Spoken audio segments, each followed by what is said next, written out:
హల్లెలూయా హల్లెలూయా హల్లెలూయా హల్లెలూయా. ఎవరున్నా లేకపోయినా దేవుడి పని ఆగేది లేదు. పక్కనున్నా నడకే దేవుడి పని, ఎక్కడున్నా దేవుడి పని. మరంట ఇశ్రాయేలీయులు 22 లక్షల మంది బయలుదేరారు. ఎక్కడికి వెళ్తానికి? కనానికి వెళ్తానికి. కనానికి బయలుదేరేటప్పుడు జనం బయలుదేరితే అరే ఏంద్రాళ్ళు ఊరు గది వస్తున్నట్టు ఉంది, ఇసుక పాత్ర వస్తున్నట్టున్నారు ఆ జనం చూస్తుంటే. ఏంద్రాళ్ళు అంటున్నారు ఆ జనం అంటే దేవుడు జనం అనమాటరా. దేవుడు అంట చేయి పట్టుకున్నాళ్ళని ఇట్లా నడిపిస్తున్నాడంటారు. బాబు మామూలు కాదు వాళ్ళని చెప్పి చెప్పుకున్నారు. సముద్రాన్ని పాయలు చేసినట్టు దేవుడు వాళ్ళ కోసం అన్నాడు. వాళ్ళ దేవుడు వాళ్ళ కాళ్ళు బాయి లేదంటరా, వాళ్ళ గొప్ప శృతుకోవడం లేదంటరా. వాళ్ళు ఎంత ఉంటుందో దోమలోనే మన్నాన్ని గుర్తున్నాడంటారు తినడానికి. దేవుడు ఎందుకు రక్ష చేస్తున్నాడు? రోగం లేదు, పగలంతా మేఘ వెళ్ళి పొంగుతాడంట, రేత్రేమో అగ్ని వెళ్ళి మారుతాడంట. ఎవరి దగ్గరికి దేవుడు ఎలా వస్తాడు? ప్రేమించిన బిడ్డ దగ్గరికి వస్తాడు. దేవుని స్తోత్రం. హల్లెలూయా. పగలు మేఘస్తంభం, రాత్రి అగ్నిస్తంభం ఇశ్రాయేలీయులు నడిపితే ఇశ్రాయేలీయులు తిని తాగి డొల్లాడతా దేవుడు అంటే లేకలేదు. మేఘం పక్కనే ఉంది, లైట్ ఎరుగుతుంది. మేఘం పగలేమో చక్కని మేఘస్తంభం, రాత్రి అగ్నిస్తంభంలో ఉంటున్నాడు. దేవుడు మధ్యలో ఉంటున్నాడు, మోషతో ముఖాముఖిగా మాట్లాడుతున్నాడు. దేవుని శక్తిని ఎరిగి కూడా ఒక్కడ కూడా దేవుడు అంటే లేకలేదు. అందుకే అరణ్యంలోనే రాలిపోయారు. ఎంతమంది చేశారమ్మా కానాను? సరే. అలాగే పరలోక రాజ్యానికి మన 5 వెళ్తాం. దేవుడితో హల్లెలూయా. ఎందుకంటే ఎవరైతే విశ్వాసంతో దేవుడి పదాలు వెళ్ళిపోతారో వాళ్ళే పర్వం పడ్డారు. తెల్లగట్ట ముందైంది. ఎప్పుడు 4కి వెళ్ళి వచ్చి నిద్ర సాపల అసలు ఈ క్యారేజీలు కట్టి అన్నారు. క్యారేజీలు కట్టి అందరూ వెళ్ళాక నిద్ర లేక ఆదివారం నిద్రపోవాలనిపించి. నిజం చెప్తున్నానమ్మా, ఆ పరిస్థితుల్లో నిద్ర రోజు 5 గంటలే మాకు ఉండేది. నిద్ర ప్రార్థన చేయాలిగా. దేవుడికి ప్రార్థన చేయకపోతే విలువదా? లేదు. దేవుడికి ప్రార్థన చేయకపోతే కూడా మన మధ్యలో దేవుడి సంచారం ఉండదు. దేవుడు అడగగానే కార్యాలు చేయుడు. దేవుడి కార్యాలు జరగవు. దేవుడు ఏమంటాడంటే ఇదిగో కార్యాలు జరిగించాలి అంటే మీరంతా నేను పిలిచినప్పుడు పలకాలి. దేవుడి స్వరం ఏంటంటే ఊరిలో వచ్చేసింది ఆ స్వరం. దేవుడు ఊరిలో దీవించేద్దామమ్మా, దీవించు. ఆయన కొద్దిగైనా మనం కలిగి ఉండాలి. ఆయన మాట వినాలి, ఆయన కేకెత్తే పలకాలి. మరి నేను ప్రార్థన చేయగానే కార్యం జరుగుతుంది అంటే మరి ఆయన లేచి ప్రార్థన చేయాలని ఏంటో చేయాలి. నిద్రపోతుంది వేసాయా, ఒళ్ళంతా తలిసిపోయింది వేసాయా, ఇప్పుడు ప్రార్థన చేయలేనయ్యా అంటే సరే నువ్వు అడిగినప్పుడు నేను ఒక్క కార్యం కూడా జరిగించాను. మరి ప్రార్థన చేసి ప్రయోజనంగా ఉంది. నేను దేవుని యొక్క అటెన్షన్లోకి వెళ్ళిపోవాలి. ఇద్దరు సాక్రిఫైస్ చేసేసాను. ఇద్దరు గురించి ఆలోచించుకోవడం. దేవుడు పిలిచాడు, ఎందుకు పిలిచాడు? ఈ టైంలో ఆయన ప్రార్థన చేయమన్నాడు. నేను లేచి ప్రార్థన చేసి ఆయన చెప్పేదాన్ని నేను వినాలి అని నేను వేమరపాటు కలిగి ఉంటేనే నేను దేవుని పనికి పనికొస్తాను. దేవుని స్తోత్రం. మీరేనంటే పగలు ఎండ దెబ్బ, రాత్రి వెన్నెల దెబ్బ. ఈ పక్కన 10,000 మంది కూలిపోయినా, ఈ పక్కన 1000 మంది కూలిపోయినా నీకు అపాయం ఏమీ రాకుండా ఉండాలంటే మహోన్నతుని చాటున నువ్వు ఆశలు చేయాలి. చూద్దాం. కీర్తన గ్రంథము 91వ అధ్యాయం. కీర్తన గ్రంథము 91వ అధ్యాయం. 91వ అధ్యాయం అందరూ చూసుకోవాలని ఇంతసేపు చూస్తున్నా.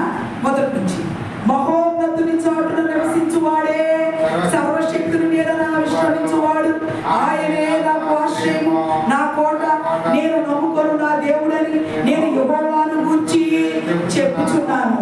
వేటగాని ఊరిలో నుండి ఆయన నిన్ను విడిపించును, నాశనకరమైన తెగులు రాకుండా నిన్ను రక్షించును, ఆయన రెక్కలతో నిన్ను కప్పును, ఆయన రెక్కల క్రింద నీకు ఆశ్రయము కలుగును, ఆయన సత్యము కేడును దారుణై ఉన్నది. రాత్రి వేళ కలుగు భయమునకైనను, పగటి వేళ ఎప్పుడు బాణములకైనను, చీకటిలో సంచరించు తెగులుకైనను, మధ్యాహ్నమందు పాడు చేయు రోగములకైనాను నీవు భయపడకూడదు. ఎప్పుడు భయపడకుండా ఉంటావంటే ఇక్కడికి వస్తేనే భయం లేకుండా దేవుడి సన్నిధిలోకి వచ్చావు కాబట్టి దేవుడు నేను చూస్తాడు. ఇది ప్రార్థనా సమయం కదా. ఆదివారం యేసురత్నం గారు యేసయ్య కల్వరి మందిరంలో రాణి గారు ఇద్దరు కలిసి 11 గంటలకు ప్రారంభిస్తారు. ఆ చర్చిలోకి వెళ్ళమని దేవుడు దేవలోకలు పంపుతాడు. ప్రతి చర్చిలోకి వస్తారు. మన బాటి చర్చిలోకి దిగుతారు. 9కి ప్రారంభం అవుతారు చర్చి. అక్కడికి వెళ్ళాలి, అక్కడ పంపుతారు.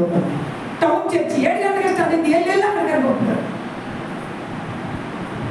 చిన్న సమయం లేదు, పెద్ద సమయం లేదు. కోతంతా ఒకటేసారి వస్తారు. కోత కోసేది ఎవరంటే దేవదూతలు. దేవదూతలు కోత కోసేటప్పుడు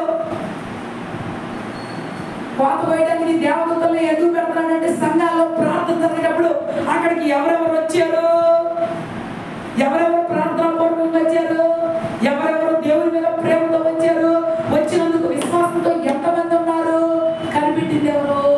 దేవదూతలు. కాబట్టి దేవదూతలే ఏం కోయాలి? కోత కోయాలి. ఏం కోత? ఆత్మల కోత.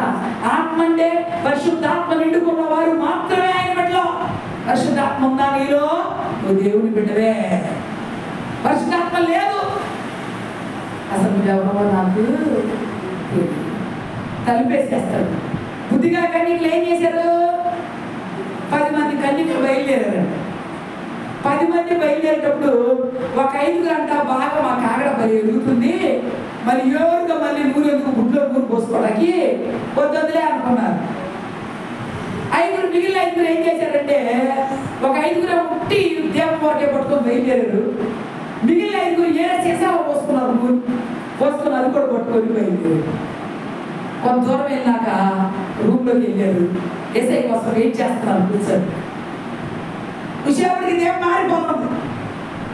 అదిగో పెళ్లి కుమారుడు వస్తున్నాడు, అదిగో పెళ్లి కుమారుడు వచ్చేస్తున్నాడు, వచ్చేస్తున్నాడు అని పిలిపారు. కళ్ళు తెచ్చిన ఒక్కరు కళ్ళు పెట్టుకొని లేచి చూస్తే దేవం ఏమవుతుంది? ఆరిపోతాయి. ఆరిపోయేటప్పుడు పక్కన ఉన్న మా శాంతం దగ్గర ఉందనుకో, శాంతం అడుగుతున్నారు, అమ్మ కూతురు నూనె పోయావా? శాంతం అడుగుతున్నారు, అమ్మ నీ దగ్గర కూతుపోయామ్మా? అమ్మగారిని అడుగుతారు, కూతుపోయామ్మా. ప్రశాంత్ అడుగుతారు, ఎందుకంటే సిద్ధపాటు కలిగి మీద దేవాలయంలో ఉన్నారు కాబట్టి సిద్ధపాటు ఉన్న దగ్గర ఎక్స్ట్రా నూనె అన్నట్టు ఈ పరిశుద్ధాత్మ అనే నూనెని నాకు పోయివా అని అడుగుతుంటే మీరు అంటున్నారు, అమ్మో నీకు నాకు సాధం ఇది, నా గుడ్లో పోతాకే సరిపోయింది, నువ్వు అమ్మే వాళ్ళ దగ్గర కొనుక్కొచ్చుకోపోవాలి. వెళ్ళి కొనుక్కోవడానికి వెళ్ళింది. వెళ్ళేసరికి దేవాది దేవుడు వచ్చేసింది. ఏసై రాత్రి బుద్ధిగా కన్యకలు ఎంతమంది కూర్చొని ఉన్నారు? 5 కూర్చొని ఉన్నారయ్యా. 5 ఉన్నారయ్యా. 5 ఉన్నారా? ఏసై లోపలికి వచ్చాడు. గుడ్డ వెలుగుతా ఉంది, దీపం వెలుగుతా ఉంది. దీపం అంటే ఆత్మ దీపము. బాగా గుర్తు పెట్టుకోండి. ఏసై రక్తం స్తోత్రం మీద ఒకసారి ఆత్మ ఉన్న వాళ్ళు మాత్రమే ఆయన బిడ్డలు. ఆత్మ లేని వాళ్ళు ఆయన బిడ్డలు. ఆత్మ కలిగిన వాళ్ళు ఎలా ఉంటారు? 4 మాటలు చెప్తా జాగ్రత్తగానండి. పరిశుద్ధాత్మను పొందుకున్న వాళ్ళు ప్రార్థనకి వెళ్తారు. పరిశుద్ధాత్మ ఉన్న వాళ్ళు రోజుకి 2 సార్లు ప్రార్థన చేసుకుంటారు, పొద్దున్నే సాయంత్రం. పరిశుద్ధాత్మ ఉన్న వాళ్ళు గబగబ తొందరపడి ఎవరిని మోసం చేయరు. నిజంగా ఎవరైనా ఇబ్బందుల్లో ఉన్నారంటే వాళ్ళకి సహాయం చేయడానికి పరిగెత్తికి సహాయం చేస్తారు. ఆత్మ వాళ్ళు ఇంకెట్టుంటారు అంటే 4-5 మార్చే ప్రయత్నంలో ఉంటారు. దేవుడు గొప్పడమ్మా, యాంకమ్మా, ఇంకా వేసాలి లోపల ఏమవుతామ్మా అని చెబుతా వాళ్ళతో చూస్తారు. వీళ్ళందరూ ఎలాంటి వాళ్ళు అంటే ఆత్మగలిగిన. ఈ ఆత్మగలిగిన బిడ్డలో వెళ్తుంటేనే పరిశుద్ధాత్మ సంతోషపడతారు. ఈ ఆత్మగలిగిన బిడ్డ ఎక్కడుంటే అక్కడ చుట్టుపక్కల ఆశ్రయించబడతా ఉంటారు. ఎందుకంటే వాళ్ళ దగ్గర మోసం లేదు, కమటం లేదు, గుళ్ళో ఉంటారు, పని చేసుకుంటారు, యథార్థంగా బతుకుతారు, వాళ్ళకి సహాయం చేస్తారు, నలుగురు దేవాలయంలో నడిపిస్తారు. కాబట్టి దేవుడు వాళ్ళంటే ఇష్టం. ఎన్ని ఉన్న వాళ్ళంటే వీళ్ళ ఆత్మ కలిగి వెళ్ళనంటాం. ఇలా దేవుడు మారిపోతా. దేవుడు ఏం చేస్తూ ఉంటాడు? రోజు నూనె పోస్తూ ఉంటాడు. ప్రార్థన చేస్తారుగా మీరు? ప్రార్థన చేసినప్పుడల్లా ఆ ధూప వేదికలో ప్రార్థన చేసి వెళ్ళినప్పుడల్లా నూనె పడిపోతా ఉంటారు. మీరు ధూప వేదిక మండుతా ఉండదు. మంట ఎవరి దగ్గర అయితే మంట మండుతూ ఉండదు. రేపు జామున నేను ప్రార్థించాను. 3 గంటలు లేచినప్పుడు నా ముందుగా ఖమ్మం గారు వెళ్ళింది. ఖమ్మం గారు అంటారా ఇంకొక వ్యక్తి వచ్చింది, ఎవరో తెలియదు, నేను గుర్తుపట్టలేకపోయాను.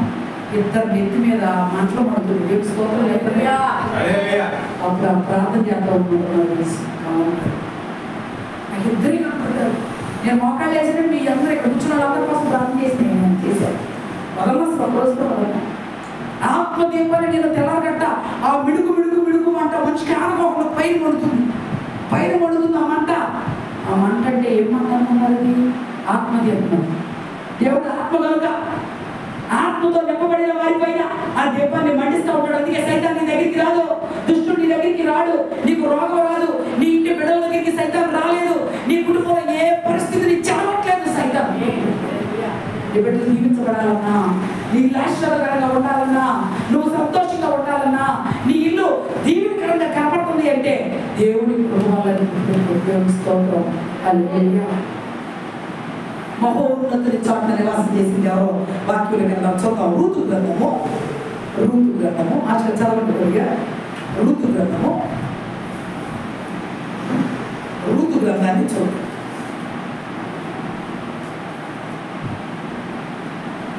రూతు గ్రంథంలో పేజీ నెంబర్ 220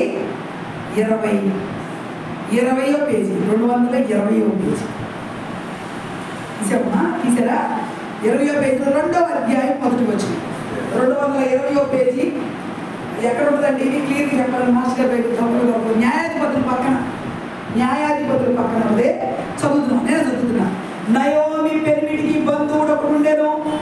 అతడు చాలా ఆస్తిపరుడు. అతడు ఎలీమెలెకు వంశపుత్రుడై ఉండెను. అతని పేరు బోయజు. ఎవరి పేరండి? నయోమి చుట్టం బోయజ్. అతడు ఇప్పుడు మొదటి అధ్యాయం మొదటి 3 వచనాలు చదువుతారు. అందరూ చదువుతారు. దేశంలో కరువు కలుగగా యోదా బెత్లెహేము నుండి ఒక మనుషుడు తన భార్యను తన 2 కుమారులను వెంట పెట్టుకొని మోయాబు దేశంలో కాపురముండుటకు వెళ్ళెను. ఆ మనుషుడి పేరు ఎలీమెలెకు, అతని భార్య పేరు నయోమి, అతని 2 కుమారుల పేర్లు మహలోను, కిల్యోను. వారు యోదా బెత్లెహేము వారైన ఎఫ్రాతీయులు. వారు మోయాబు దేశంలోకి వెళ్ళి అక్కడ కాపురముండిరి. నయోమి పెనిమిటి ఎలీమెలెకు చనిపోయిన తర్వాత ఆమె 2 కుమారులను నిలిచి ఉండేది. వారు మోయాబు స్త్రీలను పెళ్లి చేసుకుని వారిలో ఒక దాని పేరు ఓర్పా, రెండవ దాని పేరు రూతు. చాలండి, రూతు. ఇప్పుడు మళ్ళీ చదువుతున్న జాగ్రత్తగా. ఎలీమెలెకు అనే అబ్బాయి ఉంటాడు. ఎలీమెలెకు భార్య పేరేంటి? నయోమి. మళ్ళీ అడుగుతానంటే ప్రశ్న ఏమంటాను కూడా అడుగుతా. ఎలీమెలెకు భార్య పేరేంటి? నయోమి. నయోమికి ఎంతమంది కొడుకులు పుట్టారు? ఇద్దరే కొడుకులు. 2 కొడుకుల పేర్లు ఏంటంటే మహలోను, కిల్యోను. కొడుకుల పేర్లు ఏంటమ్మా? మహలోను, కిల్యోను. మళ్ళీ అడుగుతున్నా, ఎలీమెలెకు భార్య పేరేంటి? నయోమి. నయోమికి ఎంతమంది కొడుకులు? 2 పేర్లు ఏంటి? మహలోను, కిల్యోను. మహలోను, కిల్యోను ఇద్దరికి పెళ్లి చేసింది. పెళ్లి చేస్తే ఓర్పా, రూతు. వాళ్ళ పేర్లు ఏంటి? Orpah, Ruth. ఇది కుటుంబం. ఈ కుటుంబం మన యెరూషలేములో ఉండేవాడు. అప్పుడు రూతుమ్మ నిజంగా చెప్పాలంటే రూతు ఓర్పా తర్వాత వచ్చేవాడు, మోయాబు దేశంలో వచ్చారు. ముందు యెరూషలేములో ఉన్నప్పుడు అమ్మో ఎంత కొడుకులు అమ్మాయంటే ఎలీమెలెకు నయోమికి 2 కొడుకులు, మరి సక్క కొడుకులు అని చెప్పుకునేవాడు. యెరూషలేములో కరువు వచ్చింది. కరువు వచ్చినప్పుడు పక్కనే ఉన్న మోయాబు దేశంలో ఇప్పుడు వినాయకుడు బొమ్మ ఎత్తుకెళ్ళి కాళ్ళ మారేస్తున్నారు చూడండి. మనకి ఊరేగించుకుని ఎత్తుకెళ్ళి ఏం చేస్తున్నారు? కాళ్ళు. ఆ బొమ్మలన్నీ ఎక్కడ తయారు చేస్తారు? కుమ్మరులు తయారు చేస్తున్నారు. అక్కడ బొమ్మలు పెట్టి అమ్ముకుంటారు. మనం ఈ బొమ్మనేమో వాడు కాళ్ళతో దొక్కి మట్టితో దొక్కి బొమ్మను అచ్చుల్లో పోసి కాల్చి రెడీ చేస్తారు. ఈ బొమ్మని 50 రూపాయలు పెట్టి కొనుక్కెళ్ళి 4 రోజులు పందిట్లో పెడతారు. మీరు గుళ్ళో దేవుడు దగ్గర పెట్టచ్చు, పందిట్లో పెడతానని అడిగి ఒక అబ్బాయి. అమ్మో మా దేవుడు ఒడ్డుకు ఉండే దేవుడు కాదు, 50 మంది ఆరాధించాలి మా దేవుడు నాన్న. సినిమా పాటలు పెడతారు ఎందుకయ్యా? మీ దేవుడు కనపడిసే పాటలు లేవా అన్న. అది ఎవరి పాటలు? గణపతి దేవుడు పెడతారు బాగానే ఉంది, మరి అక్కడ ఏంది చిత్తులు వేస్తారు ఏంది ఇదంతా అంటే మా దేవుడు చిత్తులు వేస్తే ఇష్టం అన్నాడు. బొమ్మలు పలకనైనా పలకవు, ఉరకనైనా ఉరకవు, పిలిస్తే పలకవు, మాట్లాడవు, నోరుండి నోరు పనిచేయవు, చెవులుండి చెవులు పనిచేయవు, కళ్ళుండి కళ్ళు పనిచేయవు, చూడవు. బొమ్మది రాతి బొమ్మ. బొమ్మలో నుంచి నువ్వు ఏమైనా జీవాన్ని కోరుకుంటావా? బొమ్మ దగ్గరికి వెళ్తే నువ్వు బొమ్మలా తయారైపోతావు. బొమ్మ దగ్గరికి వెళ్ళకూడదు. కానీ ఇదే బొమ్మలు తయారు చేసే వాళ్ళు డబ్బులు 7 రూపాయలు సంపాదించుకుంటారు. సేమ్ అట్టాగే ఎలిమెలికి కూడా బొమ్మలు చేయవచ్చు. ఏ బొమ్మలో? కెమోష్ దేవత బొమ్మలు చేయవచ్చు. కెమోష్ అనే దేవతని మోయాబీయులు పూజిస్తారు. ఇదే పండుగ ఇరాయిసరి పండుగ ఎట్టుందో ఆ కెమోష్ దేవత పండుగ అక్కడ జరుగుతుంది. పండుగ జరిగేటప్పుడు బొమ్మలు కావాలిగా. బొమ్మలు తయారు చేసే వాళ్ళు వ్యాపారం బాగా చేసుకోవచ్చు. జెరూసలేంలోనే ఒక డబ్బులు కరువు వచ్చింది. ఇక్కడ ఏమైనా లేదు బయలుదేరు అనే పక్కూరులో ఉన్న మోయ దేశం బాగా బాగా ఎలా తీస్తాను. డబ్బులు లేదు, వాళ్ళు లేదు, కోత లేదు, ఏమి లేదు, గోధుమలు పట్టయితే పంట లేదు, వాళ్ళు లేదు, వాళ్ళు లేదని భార్య పిల్లలు బయలుదేరి తీసి పక్కనే ఉన్న మోయాబు దేశానికి వెళ్ళి మోయాబు దేశంలో బొమ్మలు తయారు చేస్తున్నాడు. ఎవరో ఎదింది ఎలివేలకు బొమ్మలు చేస్తుంటే కొడుకులు ఎత్తే పెట్టుకున్న బొమ్మలు ఎత్తుకెళ్ళి ఇంటింటికి అమ్ముకుంటున్నాడు. అమ్ముకొచ్చినప్పుడు కెమోష్ దేవత దగ్గర అంట మగవాడు కాదంట పూజారులు, కన్యకల పూజారులుగా ఉండాలంట. కెమోష్ దేవతకి పూజ చేయాలంటే కన్యకైనా ఋతుమును పిలిచి పూజ చేయించేవాళ్ళు అన్నాడు. ఋతుమ పూజారి. ఈ పూజారి భలే చక్కని అందగత్తే పూజారి పని చేస్తుంది. ఎక్కడ బొమ్మ పెట్టినా బొమ్మ కాడికి మా ఋతుమునికి ఎక్కేసి మంత్రాలు చదివిస్తారు. ఎక్కడ బొమ్మ కావాలన్నా ఎలిమెలకు కొడుకులు ఇద్దరు, మగులోను కిలియోను ఇద్దరు పోయి బొమ్మలు చెప్తా ఉంటారు. ఇట్లా వ్యాపారం జరుగుతూ ఉండే డబ్బులు సంపాదించాడు. వెలుగుంది వ్యాపారం అనుకున్నాడు. అక్కడ ఏమేమే ఇక మన వీళ్ళతో సంబంధాలు కలుపుకున్నాము, మన ఊరు బావద్దు, మన నెలలో పెళ్లి చేసుకోవద్దు. మనం ఈ మోయాబు దేశంలో ఉన్న ఈ ఆడవాళ్ళని కొడుకు చేసుకుందాం, మన ఊరు బాటకేంది అన్నాడు. అయ్యో మన దేవుడు ఆత్మదేవుడు అయ్యా, మన దేవుడు విగ్రహం పూజించేవాడిని ఇష్టపడ్డాయ్యా. ఆయన 10 చెప్పాడు, నేను తప్ప నీకు వేరొక దేవుడు ఉండకూడదు అన్నాడు. నేను రోషం కలిగిన దేవుడు అన్నాడు. మీరు కనుక నన్ను కాకుండా వేరే వాళ్ళు మొక్కారంటే నా కృప తీసేస్తాను అన్నాడు. ఇదిగో ఆత్మగా ఆయన దగ్గరికి వచ్చి కాపాడిన అన్నాడు. వద్దయ్యా పిల్లలు వద్దయ్యా, మనకి ఆ పొరుగు దేశం పిల్లలు వద్దయ్యా, మనకు వద్దయ్యా అని చెప్తే ఈ ఊరోళ్ళు మన ఊరోళ్ళు ఏమంటే అందరూ అడుగుతున్న వాళ్ళు ఈ మోయాబు దేశం భారతలో వాళ్ళు అందరం ఉంటారు. అసలు ఈ మోయాబీయులు అంటే ఎవరు అనుకుంటున్నారు? భయంకరమైన జాతి. అసలు ఆ జాతి ఎక్కడ పుట్టిందో తెలుసా? తండ్రి కూతురు ద్వారా పుట్టిన పిల్లలు. లోతు పిల్లలు ఉంటారే కూతుళ్ళు, లోతు కూతుళ్ళు తండ్రి దగ్గర పడుకున్న పిల్లలు. దేవుడు అన్నాడు, ఈ పాపిష్టి జనాంగంతో మీరు అసలు మన ఇజ్రాయేలీలు అనేవాళ్ళు మీ జాతిలో కలపడానికి లేదు, పిల్లలు లేదు, తీసుకోవడానికి లేదు, ఈయడానికి లేదు అని దేవుడు ఖండితంగా అలనాడు మోషే చేత చెప్పించాడు. చెప్పిస్తే ఎవరు ఇక మోయాబీయులు పెళ్లి చేసుకోరు. మోయాబీయుల కోసం ఎవరో సంబంధాలు కూడా వెళ్ళం. మరి ఇటువంటి జాతిలోకి పొరపాటు అయిపోయి భార్యని తిట్టి ఒప్పించి కొడుకులు ఇద్దరికి ఏం చేశాడంటే పెద్ద కొడుకు అయిన మొక్కులోకి వార్పాన్ని దాన్ని వేసి పెళ్లి చేసేసి చిన్న కొడుక్కి ఋతుమ పూజారి పని చేస్తుందిగా, భలే అన్నం ఉంది పిల్ల, భలే చక్కంది, ఈ పిల్లలు తీసుకొచ్చి అన్నం ఆగని గబగబ తెచ్చి ఆ పిల్లనిచ్చి ఇద్దరికి పెళ్లి చేసి పారేసింది. పెళ్ళైంది బాగా ఉంటుంది. పెళ్ళై 3 ఏళ్ళు అయ్యింది. పిల్లలు పుట్టారా? పిల్లలు లేదు. కొంతకాలం అయినాక ఎలిమెలకు ఆ బొమ్మ చేస్తా ఉండగా ఆ బొమ్మే మింగేసేసేసింది. ఆ బొమ్మ మీద పెట్టి చచ్చిపోయాడట ఎలిమెలకు. బొమ్మ మింగేసిందా లేదా? ఎలిమెలకు అయిపోయాడు. ఎలిమెలకు ఎప్పుడైతే చచ్చిపోయాడో కొడుకులు ఇద్దరు లేరు. ఎలిమెలకు చచ్చిపోయిన నెలకి పెద్ద కొడుకు చచ్చిపోయాడు. చచ్చిపోయాడు కొడుకు. దేవతలు మింగేస్తే దేవతలు ఆ కొడుకు చచ్చిపోయిన 4 రోజులకి మళ్ళీ ఇంకో కొడుకు చచ్చిపోయాడు. పిల్లలు లేరు, భర్తని కొడుకుని కూడా కోల్పోయిపోయింది. అయ్యో ఒంటరిదైపోయింది. నయ్యో కోడలు యవ్వనంలో ఉన్నారు. పిల్లలు లేదు, మన సంతానం ఉందా? నిజంగా మన సంతానం కూడా లేదు. అప్పుడు అంటది, నన్ను నయోమి పిలవకండి, నన్ను మారా అని పిలవండి.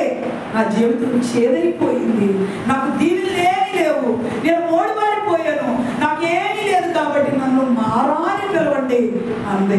ఏడ్చింది. నా దేవుడు నన్ను ఎడబాసాడు, నా దేవుడు నేను వదిలిపెట్టుకోవడంతోనే నా దేవుడు నన్ను విడిచిపెట్టేసేసాడు అంది.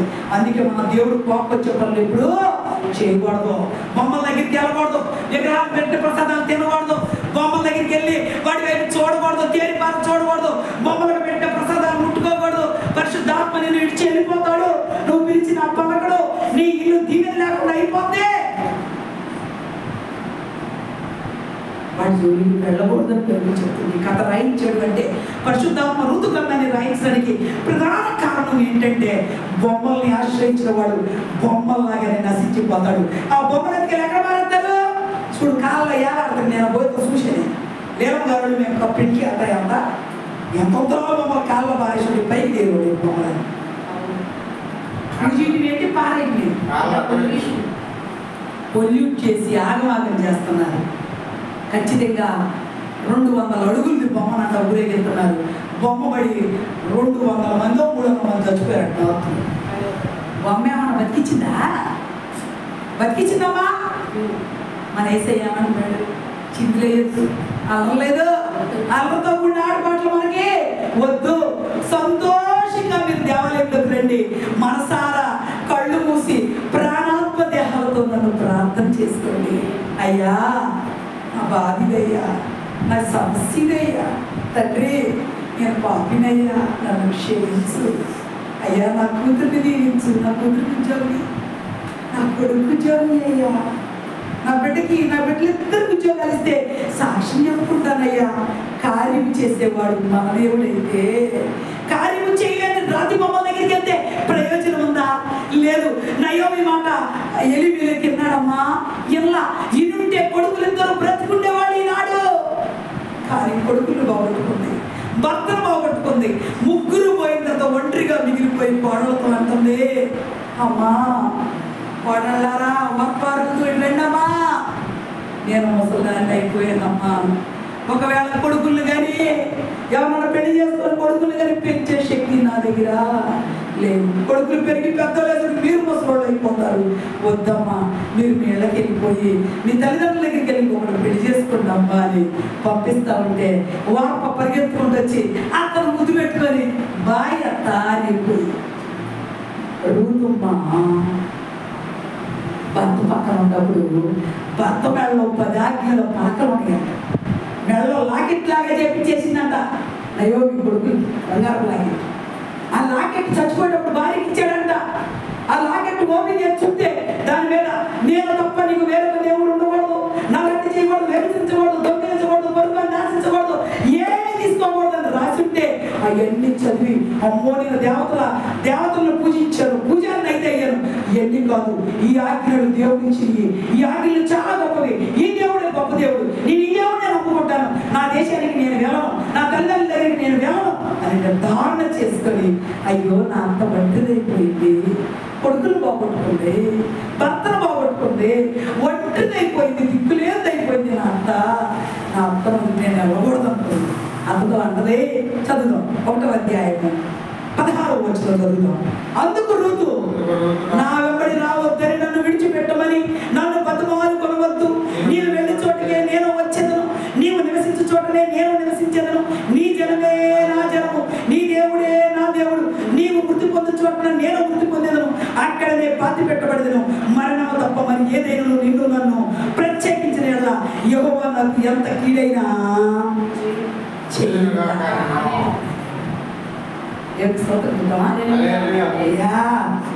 మరణం తప్ప నిన్ను నన్ను విడదీనత్తా, నీ ఎమ్మటే ఉంటానత్త. నేను కోడలు అంటున్నారా? ఎవరు లేరు. నా మరదలు చచ్చిపోయింది, నా తమ్ముడు, నా తల్లిదండ్రులకి ఇద్దరికి జ్వరాలిస్తే నేను వెళ్ళి వచ్చాను సార్. నా తండ్రి అద్దె డబ్బులు కూడా తినకోకుండా మొత్తం పోగు పెట్టి నా కొడుకు లేడని తినగా ఆ డబ్బులన్నీ ఆ పిల్ల అకౌంట్కి వెళ్తున్నాడు. కోడకు పిల్లలతో ఒక సగమంతో ఉంటుంది. ఆ పిల్ల ఇష్టానుసారి ఖర్చు పెట్టేస్తాను డబ్బు. నా తల్లి తండ్రి బాధలో ఉంటే నా తమ్ముడు ఎప్పుడు పరిగెత్తుకెళ్ళిపోయాడు. ఈ అమ్మాయి కనీసం వెళ్ళి ఎట్టున్నామని కూడా పలకరించడం.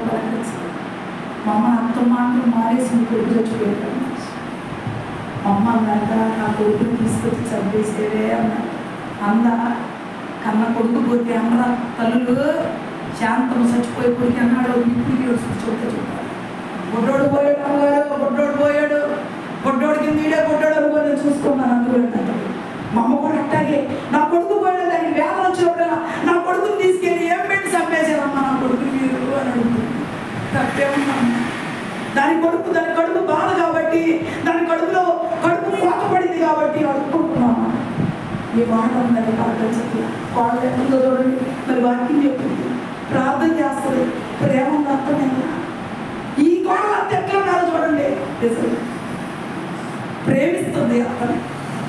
నువ్వు ఎక్కడుంటే నేను అక్కడ ఉంటాను అత్త, నువ్వు చచ్చిపోయించాలి నేను కూడా చచ్చిపోతాను అత్త అన్నది. కానీ శాంతం బాగా పొద్దు చేసిందా, మన బాగా ఒక్క పని చేసిందా, ఆస్తి అంతా ఆలకెత్తాలి అవుతుంది. కుటుంబం కొడుకు మా శాంతం కొడుకు పిచ్చి నాకు తెలుసా, ఎంత ప్రేమ తెలుసా అందుకే శాంతం కొడుకు పెట్టాను కదా. అట్లాగే అంత ప్రేమ చూపిస్తా నా తల్లి 10,000 రూపాయలు ఎక్కడ దాచిందో, ఏ కాయలవి దాచిందో, అది ఈ దొడ్లో కాసిన ములక్కాయలు అమ్ముకోవాలి, నిమ్మకాయలు అమ్ముకోవాలి, ఎలా ఉంటాను మరి ఎంత దాచిందో 10,000 చేసిందంట నాకు ఇచ్చి, అమ్మా నేను నా చేతితో నీ చేతితో మా అమ్మకి పిల్లలు వాడుకోమని ఇచ్చి, నువ్వేంటన్నావే ఎందుకు ఏమి కట్టుకున్నా ఉంచుకో అన్నాను. అమ్మ నా కొడుకు లేడు కదే, పిల్లలు వాడుకుంటారు కదా, పచ్చం కూర అడిగితే నా కొడుకు లేడుగా, ఏమోడి పెట్టుద్ది. ఇయ్యమ్మ 10,000 కొట్టి 10 రూపాయలు 20 రూపాయలు పెట్టినాను. బాగా వెళ్ళిపోతుంది 1000 కాటలు ఎక్కడ పెట్టేసి మొత్తం ఇచ్చి, అమ్మ పిల్లలు జాగ్రత్తగా చూసుకో, అరుణదయ్య జాగ్రత్తగా చూసుకో. నా తమ్ముడు పిల్లలు మా అమ్మ ఏడుస్తుంది, మా అమ్మాయి అప్పుడప్పుడు మా అమ్మ వాళ్ళకి వచ్చి మీ అమ్మ కొడుకుని చంపేసామని అంటాం కదా అంటారమ్మా. పిల్లలు పోయేది కదా కడుపు మొత్తం అమ్మలే, కానీ ప్రేమ ఎట్లా చూపిస్తున్నాను. నా చిన్న తమ్ముడు డాక్టర్ గారికి చెప్పిందంట, మా అమ్మ ఏడుతా, అయ్యా నేను చచ్చిపోయినా, నాన్న చచ్చిపోయినా, నీకు ఆడపిల్లలు లేరురా, అనేక 2 ఆడపిల్లలు ఉన్నారు, అలా పెళ్లి చెయ్యయ్యా. అయ్యా నేను చచ్చిపోయినా నేను వదిలిపెట్టగా ఆడపిల్లలు, నువ్వు ఉద్యోగస్తులు కదయ్యా, వదిలి ఏదైనా ప్రైవేట్ ఉద్యోగం చేసుకుంటా, పిల్లలను పంపించుకున్నా, అలా పెళ్లి చేయరా అని చెప్పింది. మన ముందు మేము ఇద్దరు వెళ్ళాము, అమ్మ చచ్చిపోయి వచ్చేసి నా తమ్ముడు ఆడే ఉద్యోగం కన్నీళ్ళు చూపిస్తా అన్నాడు. అమ్మా నీ పిల్లలే కావడా నా పిల్లలే కావడా నేను ఖచ్చితంగా చేయగలనమ్మా అని మా అమ్మకి మా నాన్న మాట ఇచ్చేవాడు. నిజం చెప్తున్నా, ఇట్లాంటి స్థితే నయోమిది కూడా. ఇక్కడ నయోమి అయితే ఒక్క కొడుకులు లేడు చూసుకోవడానికి, భర్త లేడు చెప్పుకోవడానికి, దిక్కులేనల్లాగా మారిపోయి యెరూషలేము వెళ్ళిపోవడానికి రెడీ అయ్యింది. కొడుకు సంట్లో పెట్టుకోవాలి, నేను వెళ్ళిపోతాను, ఆ పుట్టినరోజు దగ్గరికి వెళ్ళిపోయి అక్కడే చచ్చిపోతా, అక్కడే పాతి పెట్టబడతా అని బయలుదేరితే అప్పుడు చుట్టుపక్కల వాళ్ళందరూ అయ్యే నయోమి ఏ శాపం వచ్చిందని, నయోమి నాశనం అయిపోయింది అంటారు. ఎక్కడ యెరూషలేములో అంటారు. సొంత మమ్మళ్ళ సొంత చెల్లి కొడుకులే. మా నాన్న మమ్మల్ని ఎంత పిచ్చోళ్ళు అంటే పెట్టడమే పని. మా అమ్మ చూసింది, ఇక అంతా చూసారు, మా నాన్నే చూశారు. రాజకీయాల్లో కొంచెం పొలం అంతా పోగొట్టుకున్నాడు నా తల్లి. మోసగాడే అయితే 1,00,000 కోట్లు సంపాదించేసాడు. నిజం చెప్పాలి, మోసగాడు కాదు నా తల్లి. నా తల్లి కూడా మోసం చేయడం చేత కాదు, కానీ ఆడు హార్ట్ అటాక్తో చనిపోయిన వాడిని బట్టి మా చిన్నమ్మ కొడుకులు మేము మంచోళ్ళం, మళ్ళీ జనాలు దోసుకుని తినే రకాలు. నువ్వు నుంచోనే ఉంటావు, నీ గోసి ఎక్కడికి చేసారు కూడా తెలియదు నీకు. అట్లా అనుకుంటాడు అది మంచోళ్ళంట. వీడు దుర్మార్గుడే చచ్చిపోయాడని చెప్పని ప్రకటన చేస్తున్నారు. మంచోళ్ళు తొందరగా వెళ్ళిపోతారు. బాగా సంగమా, ఇప్పుడు మంచోడు ఒకటే దేవుడు తీసేస్తున్నాడు అంతే. చెడ్డోళ్ళు పాపికి చిరాయి, పాపికి ఏంటమ్మా చిరాయి వస్తుంది. పాపికి చిరాయి, పాపి అంటే ఎక్కువ కాలం బతుకుతారు, గుర్తుపెట్టుకోండి. మంచోళ్ళు ఎప్పుడు తొందరగానే వెళ్ళిపోతారు. మంచోళ్ళు ఎక్కువ కాలం అసలు భూమి మీద ఉండలేరు, గుర్తుపెట్టుకోండి. మంచితనం మంచి మనసు ఉంటే దేవుడికి ఇష్టం మనం తీసేసుకుంటాడు. ఇప్పుడు చెప్తున్నా నయోమి గురించి మాట్లాడుకుంటున్నాం మనం. నయోమి ఆత్మ కలిగింది, భర్తకి చెప్పింది. విన్నాడా భర్త? విన్నా. మనం కూడా అంతే. మన పిల్లల విషయంలో, మన కుటుంబ విషయంలో ప్రతి చోట దేవుడికి మహిమ తెచ్చినట్టుగా మనం ఉంటే మన పిల్లలు ఆశీర్వదించబడతారు. అంతేగాని మన పిల్లల విషయంలో ఏ ఆనందాలని వదిలేసి లైట్ తీసేసుకొని ప్రతి దాని దగ్గర పట్టినట్టుగా ఉన్నారు అంటే నయోమి కుటుంబాలే మన కుటుంబాలు కూడా మార్చబడతాయి. అందుకే మనం ఏం చేయాలమ్మా? జాగ్రత్తగా ఉండాలి. జాగ్రత్తగా ఉండాలి. ఎలా ఉండాలి అంటే చదువుదాం. ఒక్కొక్క చదివి ముగించేద్దాం. అయ్యేస్తాను. చూద్దాం. 2వ అధ్యాయంలో 2వ అధ్యాయం మొదటికి వచ్చింది. నయోమి చాలా ఆస్తిపరుడు. అతడు ఎలీమెలెకు వంశీకుడైన ఉండెను. అతని పేరు బోయజు. నేను పొలంలోనికి పోయి ఎవరి కటాక్షణ పొందగలవో వాని వెనక నయముతో చెప్పగా ఆమె నాకు వారి కాబట్టి పొలంలోకి వచ్చి నేను పోయి వాని వెనుక పొలంలో ఏరుకుందని పరిగెడుకుంటుంది. దేవుని స్తోత్రం. అత్తెమ్మడబడి మోయాబు దేశం వెళ్లకుండా యెరూషలేములోకి వచ్చేసి కన్యక చాలా అందం ఉంది. పిల్ల ఇంత అందగత్త అయి ఉండి పొలంలోకి వెళ్ళి పడ్డ కోకులు ఏరుకోకుండా పరిగెత్తి తెలిస్తే మీ అన్న పరిగెత్తి తెలియకుండా లేదు. పడ్డ కంకులన్నీ ఏరుకాడని పరిగెత్తారు. పోయేసి కోటీశ్వరుడు పెళ్ళారు. ఆ పిల్లడు అందగాడు పోయేసి వ్యాలకృతం ఈ ఋతుమా అక్కడ కగ్గి అక్కడ కగ్గి ఉంటే అన్ని ఏరుకుంటాం. ఎంత చక్కకుంది అమ్మాయి ఎక్కడరా అని అడిగాడు. అన్నాడు, అయ్యా మీ బంధువులే, మీ కుటుంబాల అమ్మాయి నయోమి ఉందే. Elimelech Naomi. ఆ ఎలీమెలెకు కొడుకులు మోయాబు దేశంలో చచ్చిపోయారా బొమ్మలు వేసి. ఆ పెద్ద కొడుకు భార్య అమ్మాయి మోయాబీరాలు. ఆ దేశం వెళ్ళకుండా అత్తను ప్రేమిస్తా అత్త కోసం మన దేవుడికి వచ్చిందయ్యా. ఆ అత్తను కూర్చోబెట్టి పనులన్నీ చేసేస్తుందయ్యా. ఎంత మంచి పిల్లనయ్యా, మేము అబ్జర్వ్ చేస్తున్నామయ్యా ఈ పిల్లని చూడయ్యా అని బోయజు చెప్పారు. వీళ్ళంతా చెప్తారా చెప్పరా? మన కమలమ్మ గారు ఏ ప్రాణం ఉండదు, హేమలత్తమ్మ గారు ఆమె పేరు. ఆమె ఒక చిన్న పడుకున్నాడు, ఇంకో కొడుకు ఏమన్నాడు కాక. ఆమెకి 2వ కొడుకు సంబంధం అంట. ఊర్లోకి అడుగు కట్టకముందే అటు అడుగు పెడుతుందో లేదు. అమ్మా ఇక్కడ కనకీ మాస్టర్ గారు ఉన్నాడు. కనకీ గారు వాళ్ళకి ఒక చిన్న కొడుకు ఉన్నాడంట. వాడు మంచివాడనమ్మా. అయ్యో నీ మొహం నల్లబెట్టి ఊరు చెప్పలేదు నీ సంబంధం. ఆ కొంపలో పోతే నీ కూతురు చచ్చిపోయినట్టాను అన్నాను. ఏం సంగతి అంటే అన్నం తినేదో ఇంట్లో ఉండేదో. సాక్షిని ఎక్కడ వచ్చేస్తుంది? ఊరు బస్ స్టాండ్ దగ్గర బస్సు దిగడానికి వచ్చాడు. ఈ మాట చెప్పాడు. అయ్యారు అన్నాడు, అమ్మ ఒక సంబంధం ఉంది చెబుదామంటే మీ ఊరేమో నీ గురించి సాక్షి కేకలేస్తున్నామా నీ గురించి అన్నాడు. ఎంత బాధపడిందో అన్నాడు. నిజంగా కమలం గారు ఎక్కడో ఇచ్చారు. ఆ ఇంట్లోకి అసలు ఒక్క పిల్లని లేదు. అసలు ఆ పిల్లడు తెలుసా? ఆ పిల్లడు 30 ఏళ్ళు దాటిపోయిందాక 35, 36 ఏళ్ళు ఉన్నప్పుడు ఇచ్చారు ఈ పిల్లని. ఈ పిల్ల 27 పిల్ల చిన్న పిల్ల. ఈ పిల్లని ఇచ్చేటప్పుడు కనీసం ఎంక్వైరీ అయినా చేస్తున్నారా? ఏముందా ఏమీ లేదా ఎట్టాంటిదా అడుగుతున్నారా? అడగలా. పిల్లనిచ్చేసారు. మరి దేవుడు ఏందో ఆ పిల్లకి అమ్మటే కొడిగట్టి మరో పిల్లనిచ్చాడు. కాకపోతే ఆడబోక కానీ ఇలా మంచి. నేను చాలాసార్లు వెళ్ళాను అక్కడికి. ఇలా పేరు నాకు మంచి పేరు. అమ్మ ఆ పిల్లడు పరాయి స్త్రీ అని కానీ, ప్రేమల దోమలని కానీ, తాగుళ్ళు కానీ, చెడ్డ మాటలు పలకటం కానీ ఏమీ లేవమ్మా. కష్టజీవమ్మ. మందులు షాప్ పెట్టుకొని హాయిగా రూపాయి సంపాదించుకుంటాడు. వ్యర్థంగా పోవడం టైం వేస్ట్ చేయడు. ఆ పిల్లడు ఆ మంచోడు అని చెప్పారు. ఆయన అత్త ఎట్టుంది? ఆనందం ఎట్టుందా? ఏమ్మా ఈ దైవం ఎట్టుంది? ఆ అత్త ఎట్టుంది? కొడుకు 2వ కొడుకు సంబంధం రాకముందే ఊర్లోనే తల్లి గురించి కొడుకు గురించి సాక్ష్యం బయటకు వచ్చారు. ఈ కొడుకు ఏమో పెళ్ళైన వాళ్ళు తిరుగుతా పాపం చేస్తా ఉంటే పెళ్ళంతారా సొంత వదిలితో తిరుగుతారు, చిన్నమ్మతో తిరుగుతారు. వరసలు లేవంట, కూతుర్లేదు లేదంట, వృద్ధులకు లేదంట. కామ పిచ్చా చెట్టవాడు. మరి వాడికి తెలుస్తారా? ఇస్తారా? అసలు ఎందుకు సంబంధాలు 30 చెడిపోయింది ఇప్పటికీ?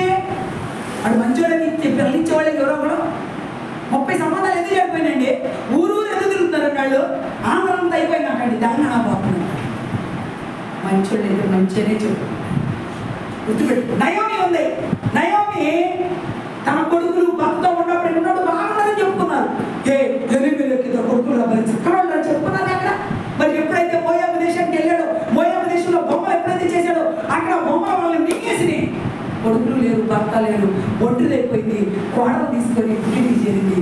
పుట్టింటికి రాగానే ఏమే నయోమి ఎట్టున్నావే, ఎట్టున్నావు అని అడగబోకండి, బాగున్నావు అని కూడా అమ్మాకున్నాము అంటారు చెప్తాను. ఈ స్థితిలో బోయాజుకి సాక్షి ఏమవుతుంది ఋతువు గురించి? ఈ పిల్ల భర్త చచ్చిపోయినా పరాయోడి దగ్గరికి వెళ్ళకుండా, పరాయోడిని ముట్టుకోకుండా, వయసు దగ్గర కూడా తప్పు చేయకోకుండా అత్త కోసం వచ్చేసి అత్తతో పాటు నివాసం అంట, ఈ పరిగెలకు వస్తా, ఈ భోజనం పెడతా, అత్తకు పెట్టుకుంటే తను తింటా, సంతోషం ఉంటుందయ్యా, ఎంతో మంచిదోదయ్యా అని ఆ రైతు ఆసాకి చేలో పరిగేసి కూడా చెప్పారు. అప్పుడు ఋతువుకి అన్ని పేలాలు పెట్టాడని తెలుసు. ఋతుమా నీ గురించి నేను విన్నాను, నేను చాలా మంచిదాన్ని విన్నాను, తినమ్మా ఈ పేలాలు విన్నాను. అరే ఆ కోసం కొన్ని పరిగెలు వదిలేండి రా, కొన్ని పాము వదిలేండి. పాములు వదిలేసేసాడు. 8 కొల్ల ఎవరో ఒళ్ళో పోసాడంట కలిసి కోసి, మీ అత్త నువ్వు తినండి, ఆరోగ్యులే పరిగెత్తుకోవద్దు బొమ్మ అని పడతాడు. అయితే వెళ్తే అత్తందంట, ఎవరమ్మా అతనంటే బోయస్ అంట అతని పేరు. నా సమీప బంధువుడే ఆ పిల్లడు, మా బావ కొడికే, మా సొంత బావ కొడికే, నీకు వస్తే అవుతాడమ్మాయా. అత్త నాతో బాగా ప్రేమగా మాట్లాడుతున్నాడు అత్త, నీకు అన్నీ చెబుతున్నాను, నేను తప్పేమీ చేయలేదు, ఏం చేయమంటావు అత్త నన్ను, ఆయన నాతో మాట్లాడుతున్నప్పుడు నన్ను మాట్లాడమంటావా అంటే, మాట్లాడమ్మా మంచోడే, మనకు సమీప బంధువు కాబట్టి. పూర్వకాలంలో ఎలా ఉండేదంటే అన్నదమ్ములు 2 ఉన్నారనుకో, తమ్ముడికి పిల్లలు పుట్టలేదనుకో, తమ్ముడు భార్య వెళ్ళి బావగారి దగ్గర సంతానం పొందుకోవచ్చు. అజ్ఞాన కాలం అని గుర్తుపెట్టుకోండి. ఇప్పుడు కాదు, అదే వంశానికి చెందిన వాళ్ళు, ఒక్క తండ్రికి పుట్టిన కొడుకులు కాబట్టి ఆ ఇంట్లో వంశాంతరం ఆగిపోకూడదు కాబట్టి, తమ్ముడికి పిల్లలు పుట్టారని డాక్టర్లు చెప్పారు కాబట్టి ఈ పోయి బావగారి దగ్గరికి పోయి పిల్లలు కనుకొని పెంచవచ్చు, ఆ ఇంటి పిల్లలే అవుతారు వాళ్ళు కూడా. పూర్వకాలం లెక్కది, ఇప్పుడు లేదు, అట్లాంటి పిచ్చి పనులు చేయకూడదు. ఆ కాలం కాబట్టి ఋతువుని అందే అత్త అమ్మాయి వాళ్ళు మేము ఒకే ఇంటి వేస్తాడు, ఒకే ఇంట్లో వాళ్ళని, మా మామ 2 కొడుకులు పుడితే మీ మామ ఒకడైతే ఈ బోయస్ వాడు నానా ఒకడు, 2 ఒకటే, నా కొడుకు పిల్లలుతారు పో, నా కొడుకు పేరు మిగులుద్ది, నువ్వు అతని ద్వారా పిల్లలు పొందుకో, పిల్లలు పొందుకో అని చెప్పని వాడని అంటే ఆ నాటకాలను తప్పేదని చెప్పాను మీకు, బిడ్డలో పొందుకోవచ్చని చెప్పారుగా.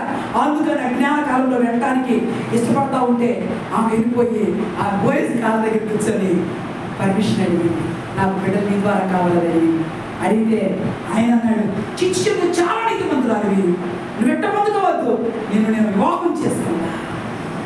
వివాహానికి ముందు ఒక చిన్న అడ్డంకి ఉంది.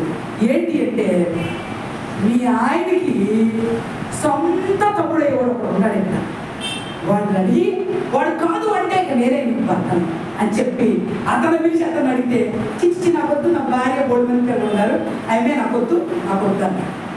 చెప్పు తీసి విడిచేసి ఒక చెప్పు ఒకరు వేసుకుంటే ఆ ఆచారం ప్రకారంగా ఇక నాకు వద్దని అర్థం. ఆ మాట చెప్పేసి వెళ్ళిపోయినాక బోయస్ కోటీశ్వరుడు అని చెప్పాగా, 1000 ఎకరాల అస్సామి కోటీశ్వరుడు బోయస్. ఇక బోయస్ అన్నాడు, సరే మీ అందరికి సంపత్తి మీద అందరు సంఘం అంతా చూస్తుండగా ఇదిగో ఈ నయోమి కోడలైన ఋతువుని నేను వివాహం చేసుకుంటున్నాను, మీ అందరి ముందు ప్రకటిస్తున్నానని చెప్పి ఈ ఋతువుకి తాలిబుట్టు పెట్టి అతను హత్తుకున్నందుకు జీవితం ఏమైనా ఎండమారిపోయిందా? ఎండమారిలాగా మారలా, చిగురించడానికి ప్రారంభించింది. ఒక మాట అన్నాడు, మొదటి సంతానంగా మనకి కొడుకు పుడితే ఆ కొడుకు నయోమికి మనవడవుతాడు, మనకు కాదు.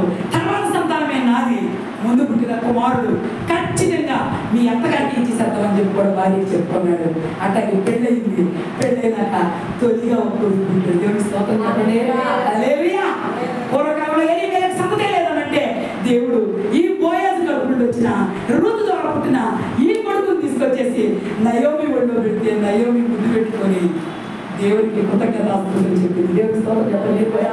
హల్లెలూయా. ఎందుకంటే దేవుడు ఎండిపోయిన మోడలు కూడా చిగురించేయాలి మన దేవుడు.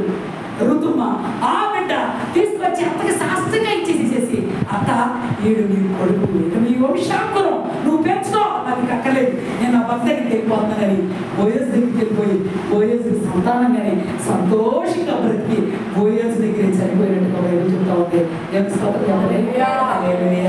ఇది జీవిత చరిత్ర. ఎండిపోయిన జీవితాలు కూడా చిగురింప చేయగలిగిన దేవుడు మన దేవుడు. అందుకే ఏమన్నా చేస్తా, నీ దేవుడే నా దేవుడు అంది. నువ్వు చనిపోయించంటే నేను చనిపోతానంది. నిన్ను మరణం తప్ప నీవు నన్ను వేరు చేయదని చెప్పింది. మేలు చేయడానికి ఇష్టపడ్డాను దేవుడు. మేలు చేశాడా కీడు చేశాడా? బుద్ధికి దేవుడు మేలు చేశాడు. అందుకే మనం కూడా ఏం చేయాలి? ఎప్పుడు మేలే చేయాలి. కీడు చేయడానికి మన పాదాలను పరిగెత్తనికూడదు. చేస్తే మేలు చేయగానే కీడు మాత్రం చేయకూడదు. కీడు చేసాము అంటే దేవుడు కక్ష తీర్చుకుంటాడు. జాగ్రత్త, కీడు చేయొద్దు ఎవరికి. ఇదంతా చదివిస్తే టైం చాలదు, కానీ ఇంటికి వెళ్ళాక మీకు చదువు వస్తే ఈ రూతు గ్రంథాన్ని ఒక్కసారి చదివించుకోండి. 2 పేజీలు ఉంటాయి, చాలా బాగుంటుంది. ఈ స్వార్థ చదివిన తర్వాత ఇప్పుడు మనం 91 కీర్తన మొదలు వచ్చిన అర్థం, మహోన్నతుని చాటున నివసించువాడు సర్వశక్తిని నీడన విశ్రమించువాడు. ఇప్పుడు ఋతుమ ఎవరి చాటుకి వెళ్ళింది? మహోన్నతుని చాటుకి వెళ్ళింది.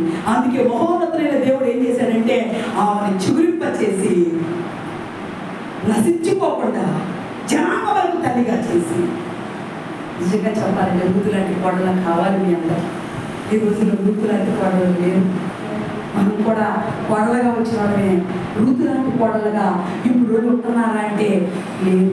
ఋతు లక్షణాలు ఎంత గొప్పవంటే అత్తను ప్రేమించింది, అత్త ఒంటరిదైపోయిందని అత్తను హత్తుకుంది, అత్తని పనులన్నీ చేసి పెట్టింది. ఇలాంటి కోడలు లేరు కాబట్టి ఇప్పుడు మా కమలమ్మ గారు లాంటి కోడలు తెచ్చుకోవాలి కాబట్టి ఆమె ప్రార్థన చేసుకోవాలి కొడుకు కోసం. అయ్యా నాకు కూడా ఋతు లాంటి కోడలు, అర్థం చేసుకునేవాడు, ప్రేమించేవాడు, భర్తను ప్రేమించి సంతానాన్ని వృద్ధి చేసి కుటుంబాన్ని కట్టుకునేవాడు అయ్యా, ప్రార్థన చేసుకునేవాడు అయ్యా అని ప్రార్థన చేసుకోవాలి.